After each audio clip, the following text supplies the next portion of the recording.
Welcome back to another edition of Data Distilled. I'm your host, Chris Teddy. I have three guests here. We're going to jump right into this, and we're going to talk about a topic that is kind of near and dear to a couple people's hearts in this room, and it's going to be a shift from what we're used to going through, and there's a necessity behind it. If you've been listening to our podcast in the past, we've been talking about various industry standards and where we're going. Well, the construction industry, with the scale that's going on right now, has required a growth in terms of project controls, information, controlling information, being able to hand out what is up to date at any given moment on a project, and the importance of that. So we've got a few guests, and I'm not going to do the introductions. I'm going to hand it over to who I'm going to allow be the lead of this podcast, because this is also his expertise in our company, Joe Schultz, who's leading our project controls from J.E. Dunn. So, Joe, with that, I'm going to hand it off to you and let you go. Hey, thank you. Joe Schultz here, VP Mission Critical at J.E. Dunn. This one is exciting to me. We're embarking down a new journey to develop professional project controls at J.E. Dunn. So we got some industry veterans here, really exciting to talk to, and I'm going to introduce them now. Matt Craske is with us. He's someone that Chris, you would describe as the smartest person you'll ever meet in a hoodie. It's true. Matt's notoriously casual, but his experience is astounding. And so, Matt, if you want to establish your credentials here, what's your experience in project controls? Yeah, I spent 15 years at Google as the global head of program controls for data center construction. Prior to that, I was a pre-construction lead at Genentech in the biotech industry. And then prior to that, I was doing kind of general consultancy in the Bay Area, mostly kind of cost and schedule towards all of the hospital retrofits that were going on in the Bay Area at that time due to seismic. I'm a QS by background, but 25 years working in the States, primarily owner-side project controls. QS, quantity surveyor. Quantity surveyor, brick counter. So, learn like the foundations, the fundamentals, the first principles, and I think that's a great kind of grounding in how to think about construction. If you can understand that level of detail, everything aggregated from there becomes kind of easier, in my opinion. Excellent. Also with us, we have another J.E. Dunn employee, Chris Kaestner, our Director of Planning and Scheduling and Mission Critical. And Chris is the guy that if you ever need to understand the forest for the trees, that's Chris Kaestner. Chris, introduce yourself. Yeah, thanks, Joe, and thanks, everybody. I'm Chris Kaestner. I've been with J.E. Dunn 9 years, back in April now. Primarily spent most of it in data center work, pushing project controls, cost, schedule, risk, all that stuff. Prior to coming to J.E. Dunn, I was out in the field, oil and gas, doing midstream petrochemical stuff. I kind of miss the days where I'm out there 11 by 17s and tracking welds and stuff like that, and just reporting out. But happy to be here. Great. Yeah, and Chris, when you first came to our group, we met that first day, and I remember. We immediately established a rapport pretty quickly, but you didn't waste very much time to say, I think we're missing something big here. And you gave me really the hard schooling on project controls and really the volume of a methodology that we had no idea about. Yeah, that was fun COVID times. Yes. We did a lot of those hours virtual, keeping the video up for 8 hours a day, but going through the process of, quantity tracking, how it gets into the schedule, labor hours, and how it ties back to pre-construction, and it rolls all the way down into the installation in the field.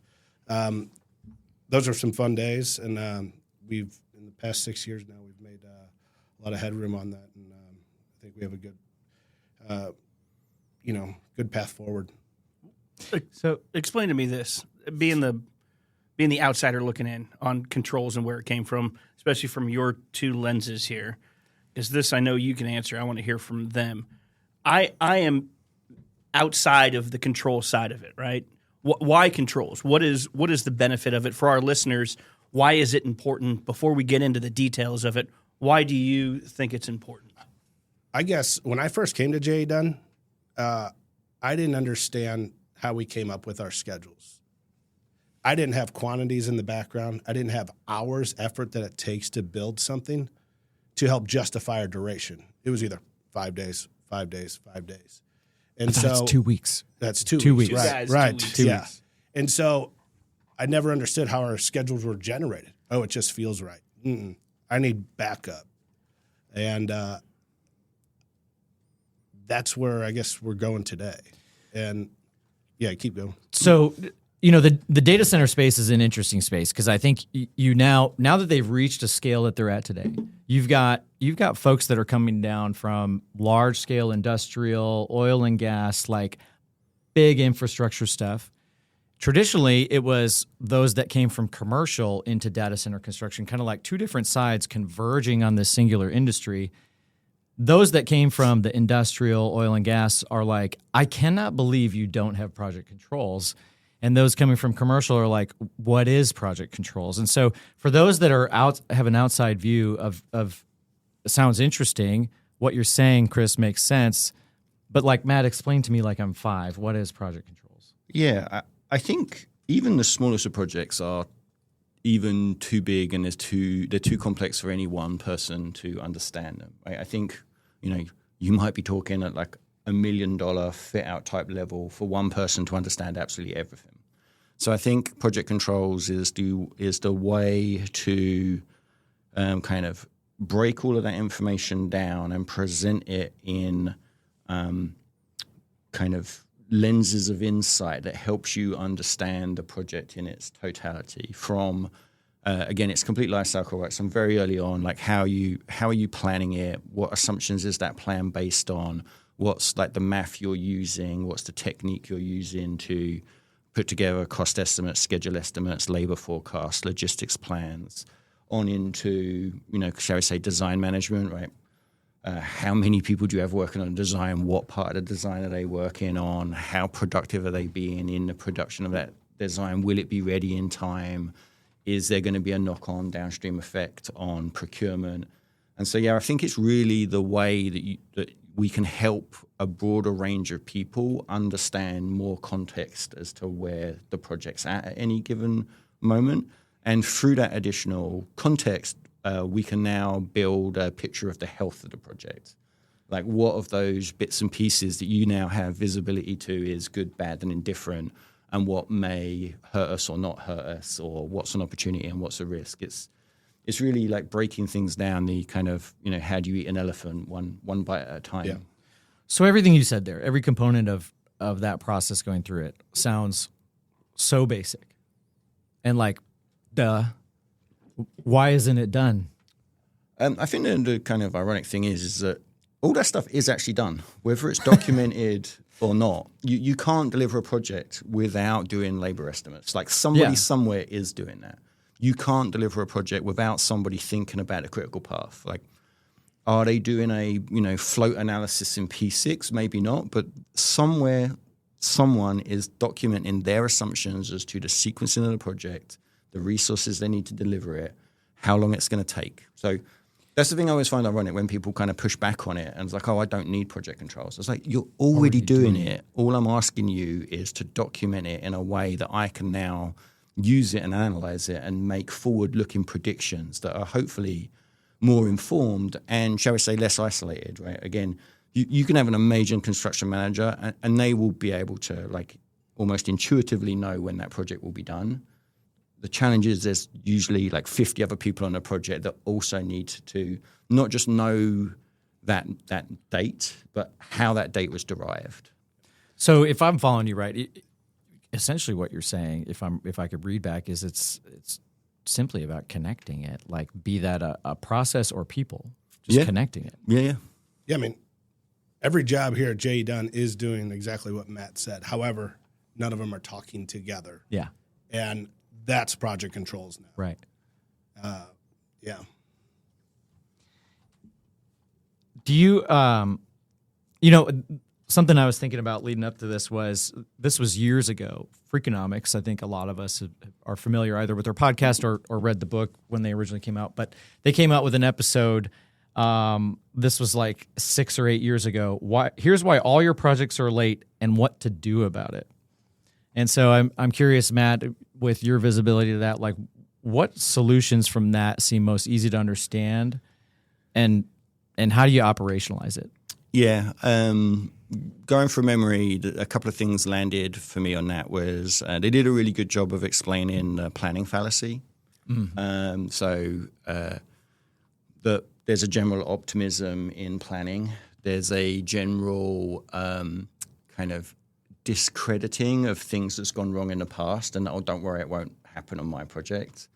And so ultimately, like, the plan is inherently wrong. It's actually a challenge. Your challenge is to work out how wrong it is and what you can do about it. Whereas I think a lot of projects kind of work by this concept that the plan is essentially perfect, and that's now the perfect benchmark to measure against at all times. There's a bit of that I do prescribe to, but I actually think is at a lower level of detail than we actually operate at. I think another thing that, if I remember correctly, in that podcast, and like the Freakonomics guys are generally pretty good at kind of really dispelling some of the other statistical fallacies that are out there. So they obviously do a very good job of pointing out how bell curves are applied to things like this, and the planning fallacy is kind of part of that. Right?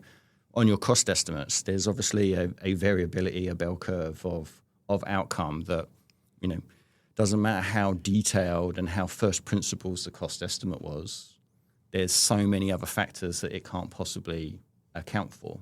And so, yeah, I think those guys did a really good job of kind of explaining that it's all of those things you really need to pay attention to. Yes, you need to create plans, you need to create cost estimates, but really trying to understand the dynamics of what's going on is as important, if not more important.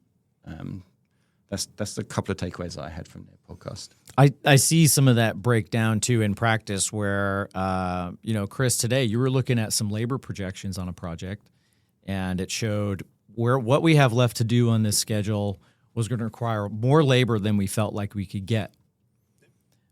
Now comes the difficult challenge of, okay, we've got to find a way to go get it, the labor, or we got to start pulling out our schedule. Yeah, I think with the market today and resources, it's more than likely going to be mixed, if not the latter. Yeah. But, I always, with this all mindset here and topic that we're specifically on is I try to always teach the on-site schedulers to, quit thinking 2D, quit thinking the software, think 4D.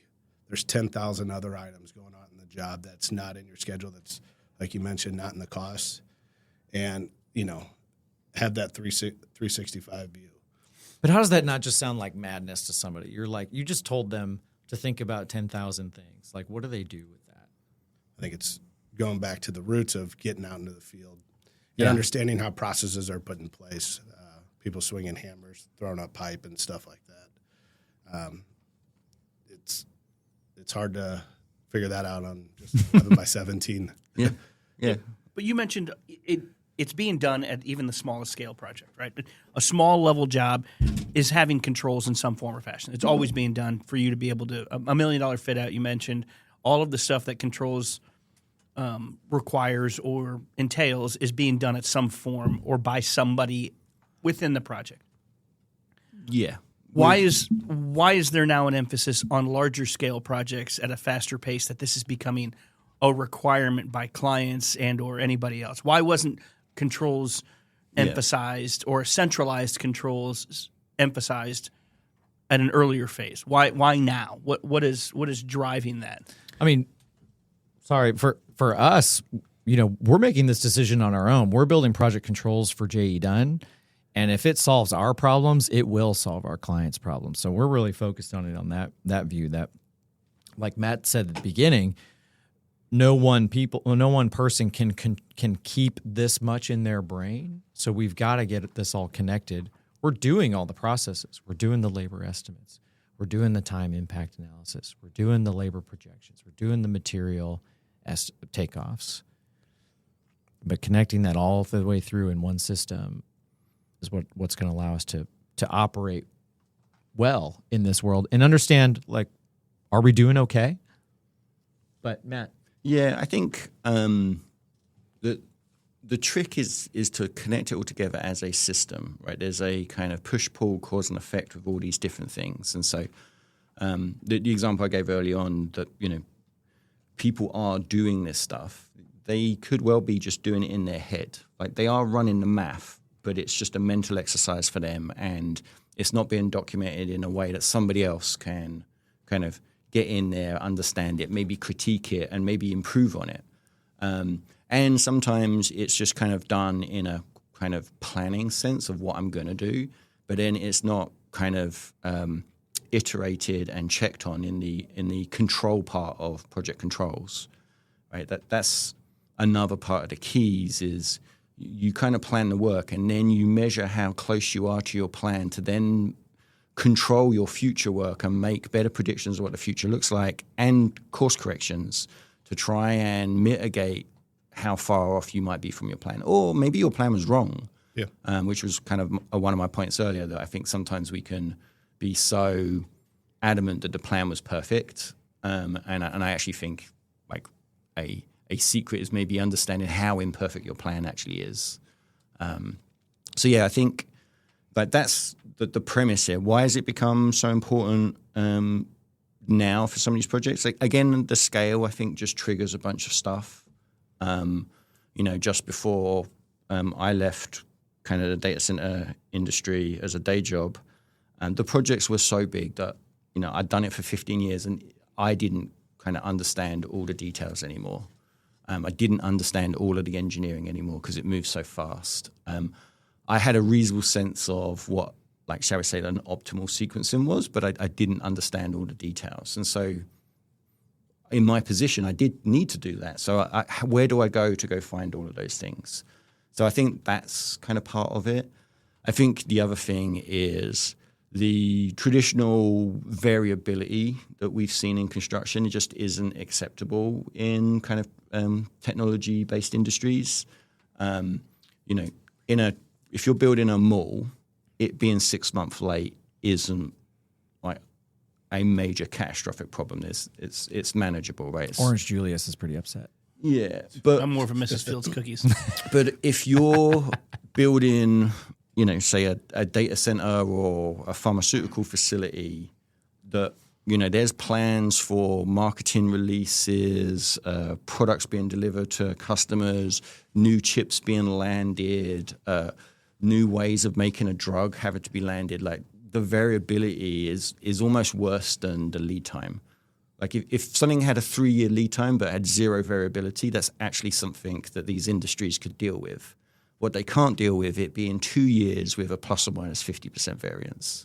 So that's why this focus on controls is to try and reduce that likelihood of variance. So you were previously at Google. A 1% error on Google scale data center construction. I think they've been fairly public about $80 billion, clipping at a rate like that.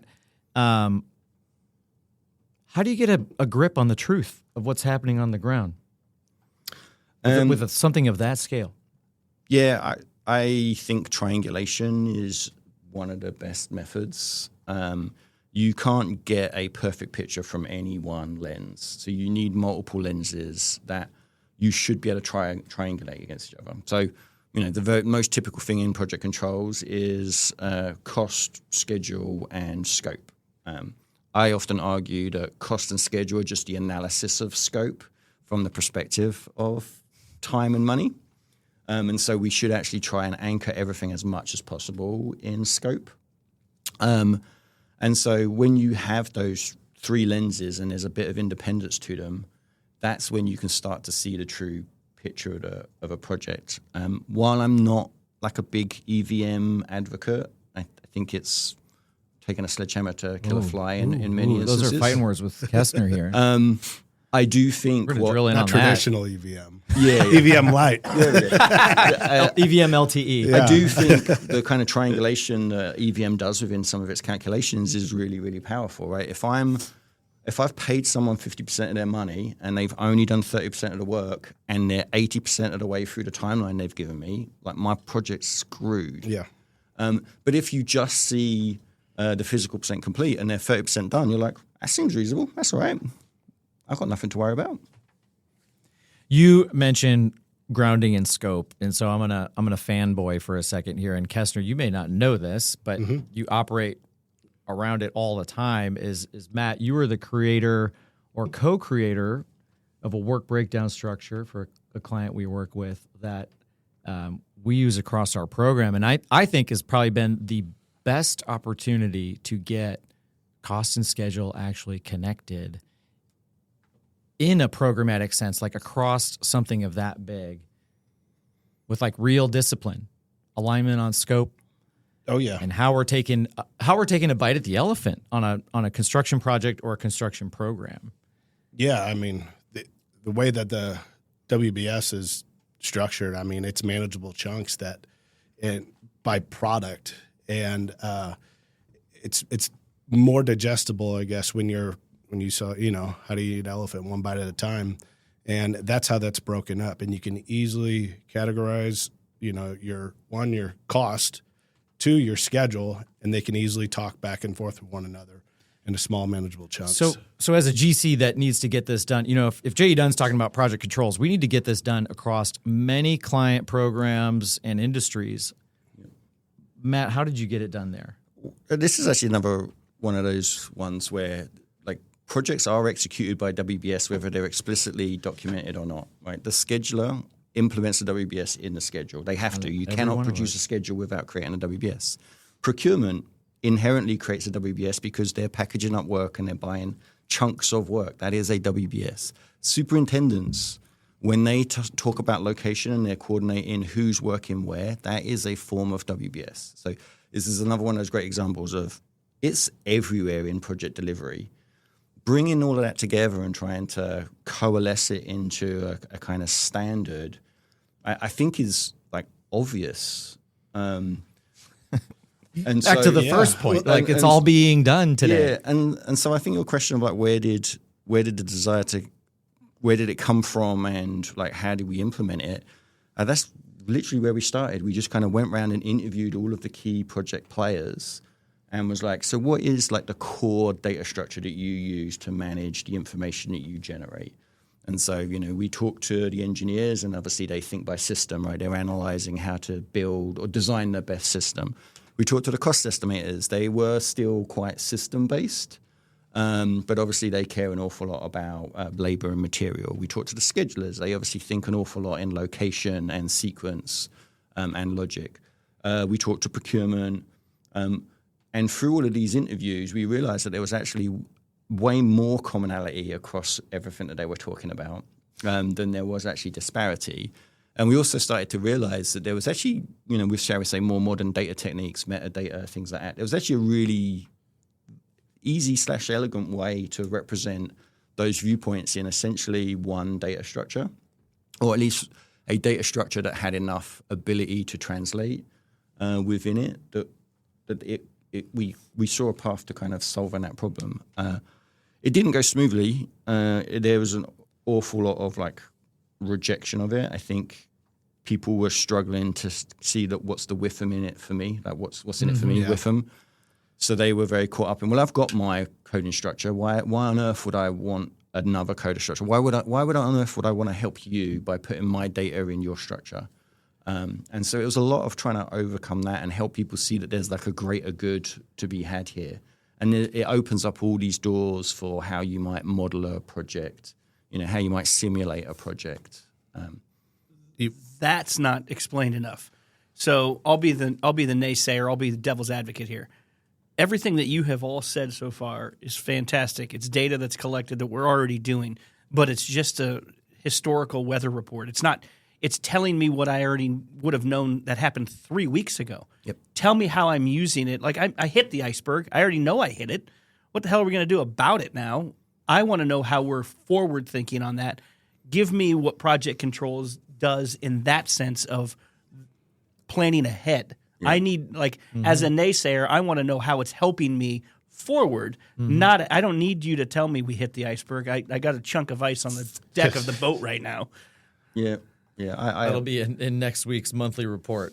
We hit an iceberg yesterday. I'm telling you right now. I definitely have an opinion on that kind of devil's advocacy mindset you've just like put out there, right? So, one, I would say if you actually had proper project controls, you wouldn't have hit an iceberg. So, like that's actually kind of an incorrect kind of assumption. Trick question. Yeah. I think if you're trying to make any forward-looking projections, you need information and data and analysis to drive those projections, or otherwise it's just a guess. And if you want to run your projects by kind of guesswork or semi-guesswork, like, you know, the industries have been able to do that for sure, but that's where this variability comes in because, you know, that guess is only as good as the guesser. So, you know, I would argue that like that's kind of part of the problem in the framing there. So yeah, I think sometimes we kind of frame it incorrectly. And the last one is like it's kind of like proving the absence of something. So for all those projects that do go good, no one ever says, "Oh, it's because the project controls were spot on." They only bring it up in the context of when things go wrong. Oh, why didn't it solve this? Well, you didn't implement it very well. And so here's a justification of why I don't need to implement it in the future because it went wrong when I did it poorly. Like it's a cyclical logic. You've been kind of an evangelist on reality capture. I am. Yeah, not kind of. You are an evangelist on no, by no doubt. For you, is reality capture simply the replacement of a person on a job site that could go take snapshots, record progress, or does it deliver something much more? So my interest in this area is actually because my belief is cost and schedule are just the analysis of scope. The great project controls is actually a scope analysis technique. And I think historically, because scope analysis has proven so difficult, we've defaulted to proxies. So like in traditional earned value, right, the shall we say, gold standard is earned hours. Well, an hour isn't actually a piece of scope. It's just the resource you've burned in the pursuit of an actual piece of scope. So, you know, it's not physical percent complete. And so I think reality capture is the way that we can really meet the promise of project controls by really being able to do that scope part of the stall in the way that we've always kind of intended. Like the system's designed for it. We just have never had the capability to do it well. When you say that, you're stepping back a step further, more quantity-based, linear feet of pipe, cubic yards of concrete, that roll into a common denominator of hours so that you can track a full construction. Yeah. That's where we need to go. Mm-hmm. We're doing baby steps right now as far as just hours rolling it in the cost. Yeah.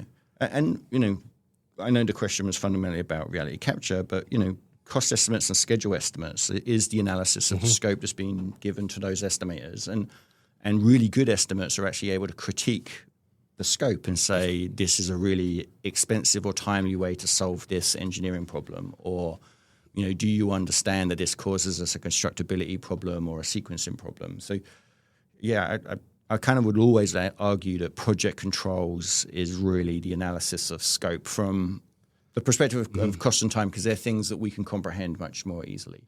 And I think with that said, you know, in my previous life, when we would take on a new job, we would kind of rough estimate the effort that it would take to build a job. Mm-hmm. You know, linear feet of pipe, how does that convert into, you know, mechanical folks out there? And we didn't talk much about dollars. We talk all about dollars right now. We really don't know what that means anymore, because one job, we may not have any gear that we're buying. And then the next job, that adds $500 million worth of work, and it's still the same effort. Yeah. And so this quantity rolls into hours. We need to start talking more about the effort that that these jobs take versus the dollar amount, because that can range a lot. Yeah, I mean, if if you haven't been living under a rock, almost every conversation today is about labor. Yep. Why wouldn't we be focused on effort? That is labor. Mm-hmm. Yeah. But driven by the scope you defined. Right. Right. Yep. Very, very deep thoughts here. Let's go off the page here. You got a pale ale in front of you. You've got a Topo Chico. You've got a pale ale, and I've got a Coors Light. If I walked into a room, and since I know all of you, it fits your mold and personality. But take that away. This is Data Distilled. What's your cocktail of choice, Matt?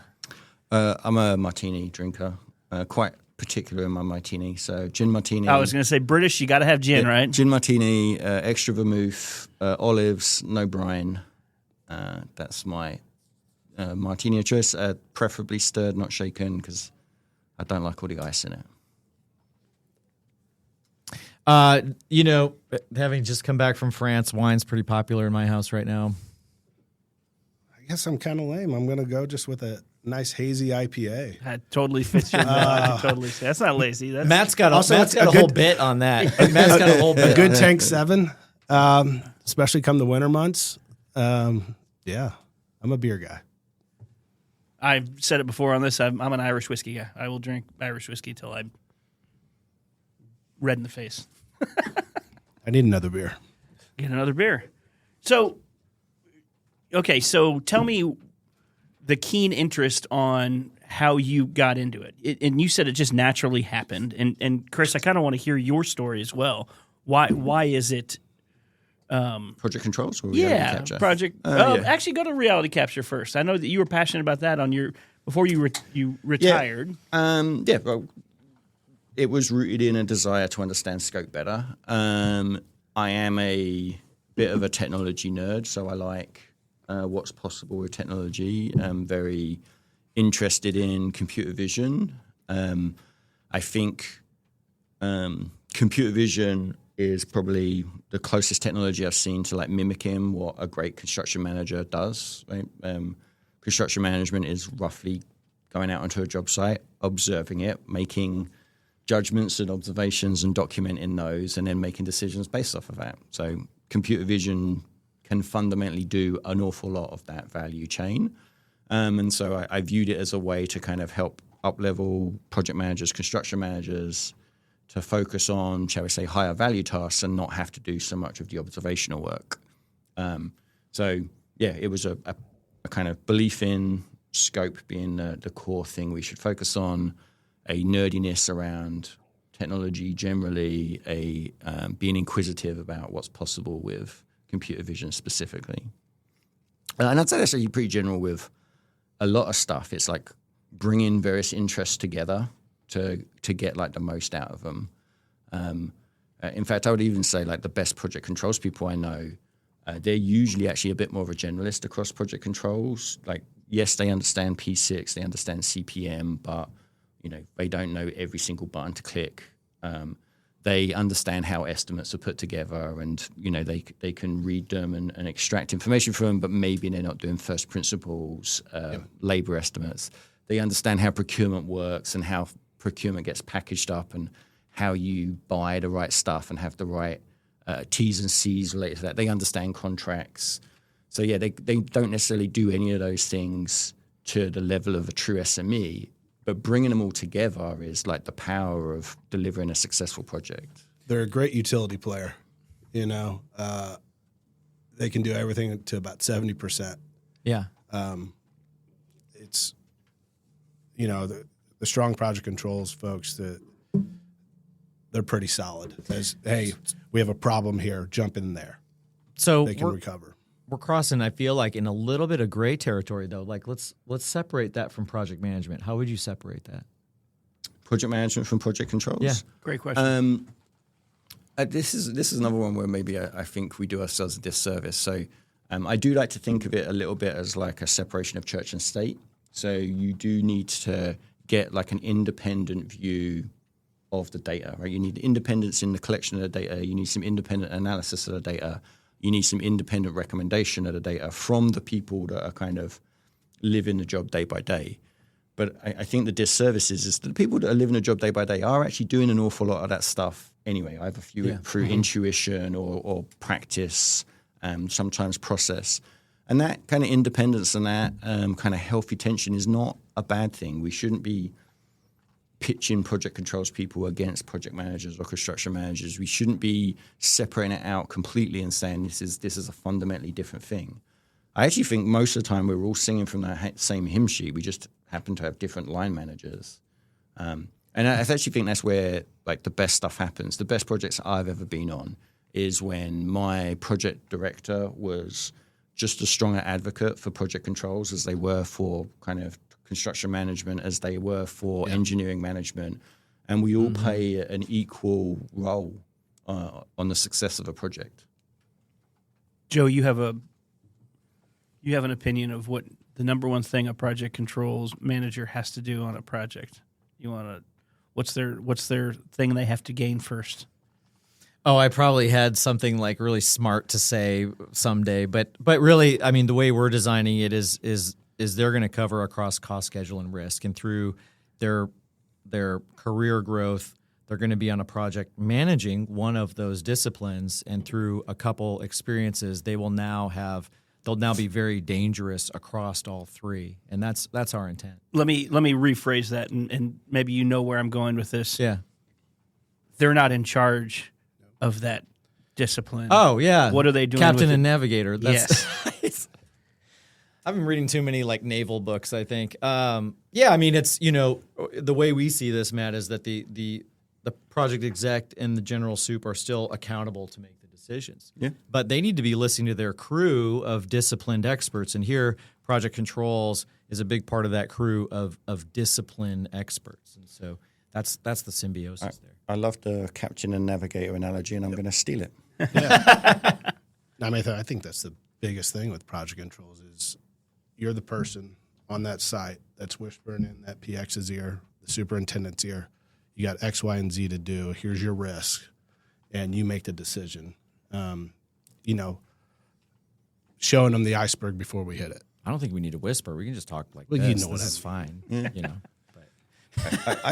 I tried Clandestine. I tried to name my department project services because I genuinely think good project controls is a service to the project and the project team. We've toyed with project insights, and it's like one of those things of are we just going upstream when we could just call it project controls? I mean, here we are in mission critical. We could call it the data center group.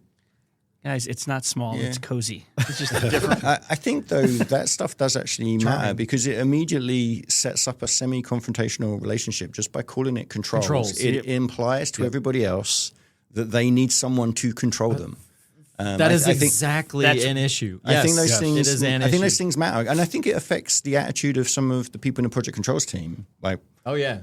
They have power now. They think that they've got a certain amount of power, and they lose focus on the fact that they're a service, and they're there to help the project be successful. Not like, look at me, I'm so clever, I can point out that maybe you aren't going to be successful, right? So I think that matters on both sides. They're both, shall we say, as guilty as each other for perpetuating that.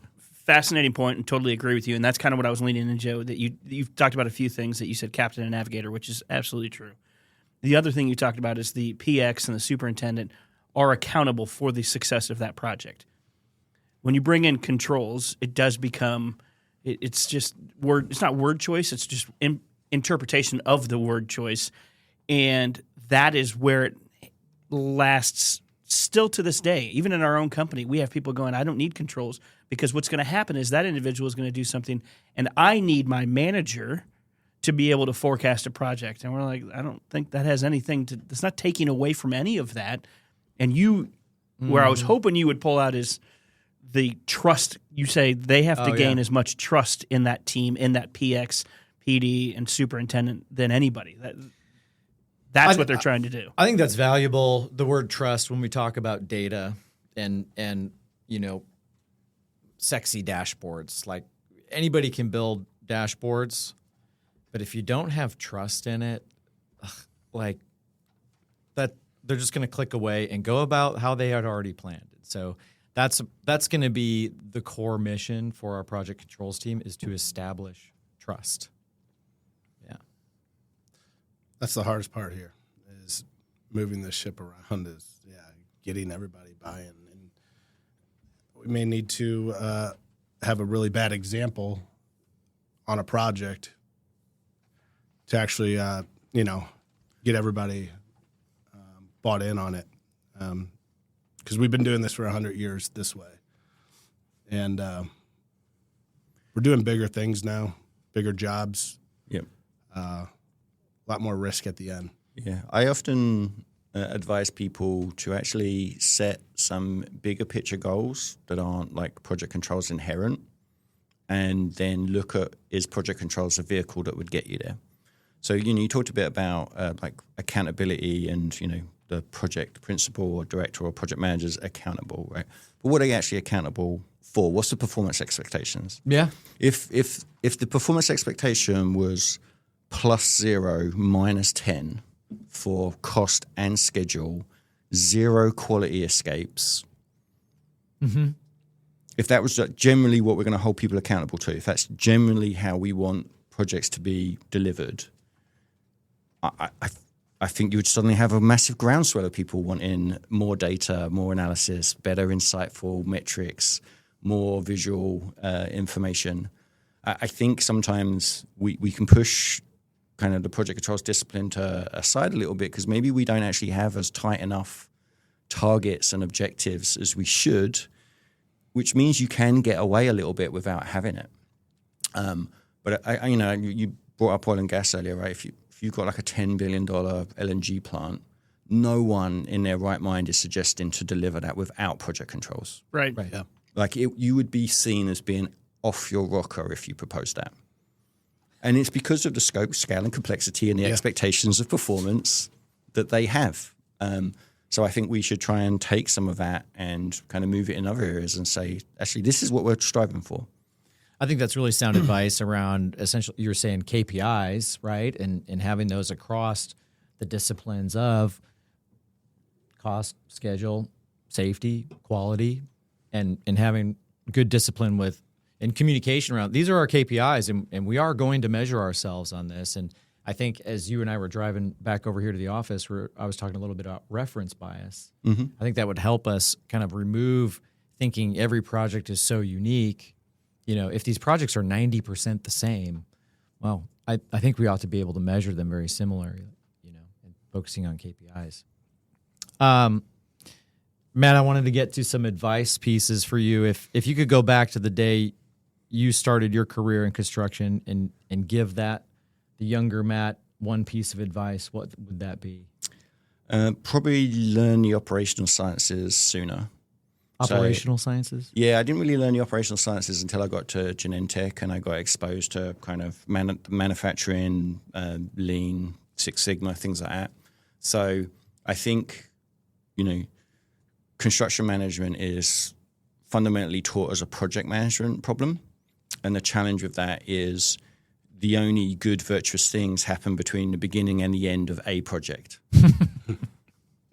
Most of what almost everybody in the construction industry works on is actually repeat problems and challenges. And so the project management discipline doesn't have a lot of meat on the bone when it comes to closed loop learning, process optimization, data analysis. These are all kind of operational sciences concepts. And this is why, I would argue, we've seen this massive improvement in manufacturing productivity, and we've basically seen a stagnated productivity in construction, because we think of it as a one-off A to B problem. They think of it as I'm going to do this 100 times. I should probably get really good at it by the third time. Yeah. How would you go about getting that, the involvement in the operational sciences? Yeah, it's a tricky one. I like Six Sigma as a science, and I'd recommend anyone to go read the Toyota Way or something like that and get a grounding in it and understanding of what it is. I'm not sure I'd advocate that anyone should go get black belt certified, but maybe go get your yellow belt. A good thing about the Six Sigma system is you get your belt after you've proven it and actually done it. It's not a theoretical exercise. You actually have to manage a project to a yellow belt level, and once you've done that project successfully, they give you your belt. Oh, I see. Whereas a lot of other stuff is I can test out. I read the book. Right. I was going to say, my next question was going to be, how do you not go to your next project team like a professor and be like, I am the smartest guy here. Yeah. Like, had you gone through a project to receive? No, Sorry. I think though that's that's definitely a part of the challenge, right? Is like the interpersonal, right? It's the interpersonal. And so I don't think what you just depicted again is unique to someone that's learned Six Sigma. I know electrical engineers that do exactly the same thing because they know more about electrical engineering. I would advocate that no one acts like that, no matter what their expertise is. Fair. Rather than kind of saying, oh, this is a uniquely kind of... As typically the most casual guy in the meeting, the smartest man in the hoodie. Yeah. Yeah.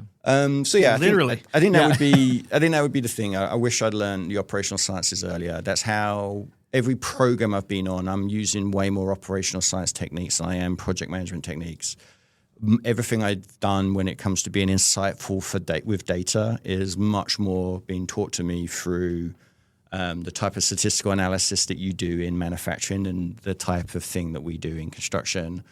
I think some of the areas where I've changed my thinking the most, right? But in my project management background, right, I learned CPM and I thought critical path method was like the answer to all time-based problems. And then, I started to realize that at level 4, maybe of the CPM schedule, that's not actually how they build the project. Yeah. The superintendents don't think like that. They don't talk like that. They don't manage day-to-day like that. And actually more agile Kanban type systems were much more akin to what they're actually doing in the field. And then, as we've got into the need to, reduce perceived lead times, and we've got into this world of managing inventory, well, inventory management is a explicitly operational sciences thing. And so, I almost feel like you're making an argument that everyone should start in project controls and then choose a path to stay in project controls or shift to project management. I maybe wouldn't go that far. I do think it is a really great grounding in, shall we say, some of the science-backed part of delivering capital assets. Don't get me wrong. There's loads and loads of great project managers and construction managers out there that know that science. They apply that science all day, every day. Sometimes they do it intuitively. Sometimes they do it explicitly. But I also think there's maybe a slightly higher population of people that can just fall back on their experience and deliver great projects. I think in project controls, experience helps, but it doesn't overcome understanding like the science of it. And so, if you want to learn, shall we say, the science of it, the discipline of it, great place to learn it, and then go on and be an amazing construction manager, be an amazing commissioning lead, because you understand this kind of science level of how projects are executed. When you were still in the corporate world, what's something you wish you could have gotten done sooner, or just done full just stop? Gotten done. Funny enough, we talked about the WBS. One of my biggest regrets is that I didn't push to implement a single standard WBS on like my very first day at Google. Do you know how hard that is, though, what you pushed and to get that out to the masses? Yeah. Because, EPS companies struggle to do that. And here you are, your company is creating a makeshift EPC company. Yep. With all these general contractors coming about, designers, all that, and you're creating a I think the reason why it's a regret is that when I first showed up on that portfolio, we had like 10 projects. Wow. Yeah. And It's a so, little bit more manageable. and so the cut-in problem would have actually been way easier. Yeah. And so, maybe that's a general lessons learned is actually like try and get this stuff implemented and institutionalized at smaller scales rather than kind of like waiting till you're at a massive scale. Sure. It's way more difficult. When I first showed up, they were doing master format 2, and I was like, I kind of understand it. This is kind of how we buy the project out, but it's not exactly how we buy the project out, and like it's kind of insightful, but it doesn't really tell us much about the design. Like having a breakout for thermal and moisture control doesn't really help. doesn't really help me with analyzing the facade. So yeah, like it was one of those ones that I had in the back of my mind the very first day I saw it, and I was like, I should do something about this. But I was new. I didn't want to ruffle too many feathers. Sure. They'd kind of built a little bit of inertia around it. And yeah, so probably my biggest regret, probably the thing I'd want to change if I had my time again. So you have, for our listeners' sake, if they don't know you, you're as versatile as baking soda when it comes to the construction industry. You've done and seen a lot. Even within Google, you have bounced around. And for our listeners' sake, you had a stint, which I think sent you down to Southern California, where you led YouTube studios. Yeah, the physical studio spaces. There were 10 of them around the world. My job was to oversee them as capital assets and make sure that those capital assets were being used for the maximum effect of YouTube. Who was the coolest person you saw come into YouTube studios? The coolest? Or who was your favorite? I should say that. My favorite would have been Slick Rick. So, one, he was just awesome. Two, I'm a big fan of his music. He's got a crazy backstory. So, yeah, I think Slick Rick was my personal favorite. I'm guessing you tended to give priority to like UK DJs. I'm just guessing. I definitely had some biases for sure. And another cool one that, again, I really personally liked, when we opened the facility in Berlin, there's a kind of band, a big band, like drums and trumpets called Mute, and they recreate like dance records just using kind of traditional instruments. They were pretty awesome. But I think maybe like the biggest one overall was probably Snoop. So Snoop Dogg got like the most excitement out of the crew. So you said you had to make sure they were kind of optimized to the biggest effect. Then what I'm reading is you had to tell certain acts or bands or artists like, not popular enough for this time slot. So much like we talked about with Project Controls, right? We had bigger picture goals that the physical assets of the studios, the space, the lighting equipment, the camera equipment, the audio equipment, etc., was a vehicle to deliver on. So one of our goals might be converting brands to advertise on YouTube. Okay. So how could we have Volkswagen increase their ad spend was like the big goal, and then we would use the spaces to deliver on that. Another goal might be, how can we get another 1,000 creators over the monetization threshold? So that's people that have just started out on their YouTube journey, and how can we get them monetizing? So yeah, it was by having those big picture goals, it became easier to devise what's the best way to utilize these assets for. I think if the goals were like, make sure the space is busy with famous people, we wouldn't have been actually anywhere near as impactful. It would have been fun, just wouldn't have been as impactful. Take on yeah. So we've been vibing. Is that the right word for this? About Project Controls, yeah. Which has been awesome. I want to respect our time. If you've ever seen the SNL skit with, I don't know if it's Tim, whatever, he's like, and my Cavassier is empty. Tim Meadows, when he's like, my Cavassier is empty. That must be the end of the show. I feel like I'm at the end of my beer, so we're wrapping up the show. Anything you want listeners to understand, I guess even you, Chris, before we wrap up, and I appreciate you coming in and sharing your insights and your advice, and definitely sharing your knowledge, because it is worldwide. No, well, I really appreciate being here. It's been fun. Always like chatting to you guys, and always love nerding out about kind of project controls and construction management.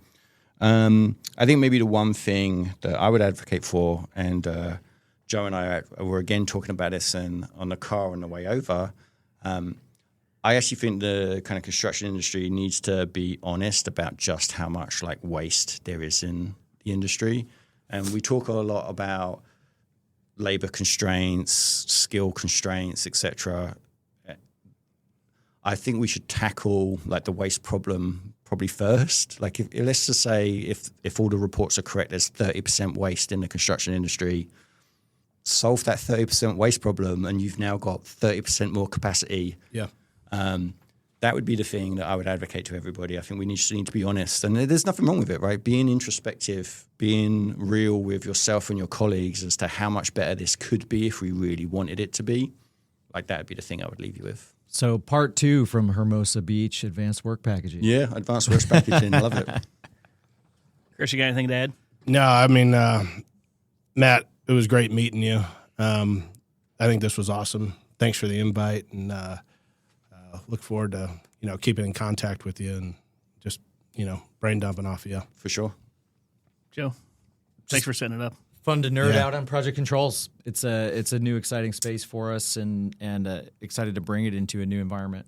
Yeah, I think it is exciting. People make out it's boring, but I actually think it is. Yeah, I put at the top of our kind of like question backlog the department of boring spreadsheet checkers, but I hope we did it. I think we've dispelled that. Yeah. Well, appreciate everybody listening. Until next time.